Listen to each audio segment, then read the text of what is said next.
Hi hello నమస్తే welcome to మన voice global media. ఈ రోజు నెక్లెస్ రోడ్ లో జరుగుతున్న మహాబలిజ సమ్మేళనం దగ్గర మనం ఉన్నాం. మనతో పాటు ఒక గెస్ట్ ఉన్నారు, ఆయనతో మాట్లాడదాం. Hi sir. I'm doctor Srinivasarao, ఎక్కడి నుంచి వచ్చారు? Pasupuleti, Hyderabad. Okay and I'm native of Rajahmundry. ఇటువంటి గ్యాదరింగ్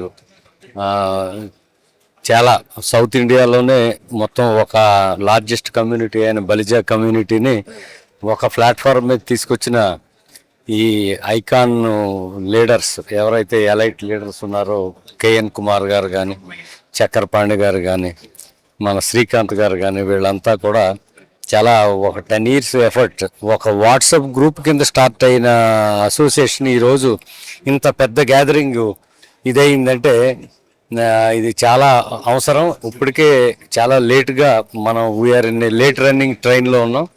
ఇప్పుడైనా మనం ఈ ఈ అసోసియేషన్ మనం ఇది చేసుకుని మన కమ్యూనిటీ అంతా యునైట్ అయ్యి అన్ని రకాలుగాను ఫార్వర్డ్ అవ్వాలని నేను కోరుతున్నాను. బట్ ఇంతకు ముందు ఒక మాట అన్నారు, వాట్సాప్ గ్రూప్ తో స్టార్ట్ అయ్యి ఆ రోజు అంటే 1000 మెంబర్స్ ఎంతమంది ఉన్నారు, ఈ రోజు 10 years కంప్లీట్ చేసుకుంటూ 3000+ ఉన్నారు. అంటే వీళ్ళు ఇచ్చిన ఎక్కువే ఉన్నారు అంటే అటెండెన్స్ ఓన్లీ ఓకే 2-3,000 కానీ lakhs లోకి వెళ్ళిపోయింది. ఇది lakhs crores లో కూడా వెళ్ళిపోయింది. చాలామంది మొత్తం ఆల్మోస్ట్ తెలుగు స్టేట్స్ కాకుండా కర్ణాటక, తమిళనాడు నుంచి కూడా, ఈవెన్ అబ్రాడ్ నుంచి కూడా వచ్చి చాలామంది పార్టిసిపేట్ చేశారు. పార్టిసిపేట్ చేయని వాళ్ళు కూడా వాళ్ళ సహకారాన్ని అందించడం జరిగింది, వాళ్ళ సంఘీభావాన్ని తెలియజేయడం జరిగింది. It is a very good initiative by the icon leaders. మీరు అన్నారు ఇంతకుముందు ఐకాన్ లీడర్స్ ఏదైతే ఉందో ఇలాంటి ప్రోగ్రామ్స్, ఇలాంటి సమ్మేళనాలు అనేది యూత్ యంగ్ ఎంటర్‌ప్రెన్యూర్స్ కి మంచి అవకాశం కల్పిస్తున్నాయి అంటున్నారు కదా, వాళ్ళకి మీరేం చెప్తారు?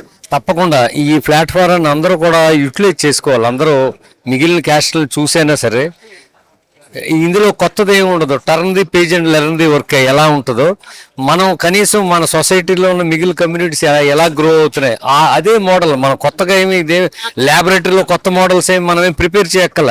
Turn the page and learn the work అదే మోడల్లో మనం కూడా గ్రో అవ్వాలి. కొత్తగా ఏమేమి మార్కెట్స్లోకి వస్తున్నాయి, ఏ సెక్టార్లోకి వెళ్తే బాగుంటుంది, అటువంటి వాటి అన్నిటి మీద కూడా సెమినార్స్ జరుగుతున్నాయి. అవి పార్టిసిపేట్ చేసి దాన్ని బెస్ట్గా యూటిలైజ్ చేసుకుంటే చాలా మంచిది.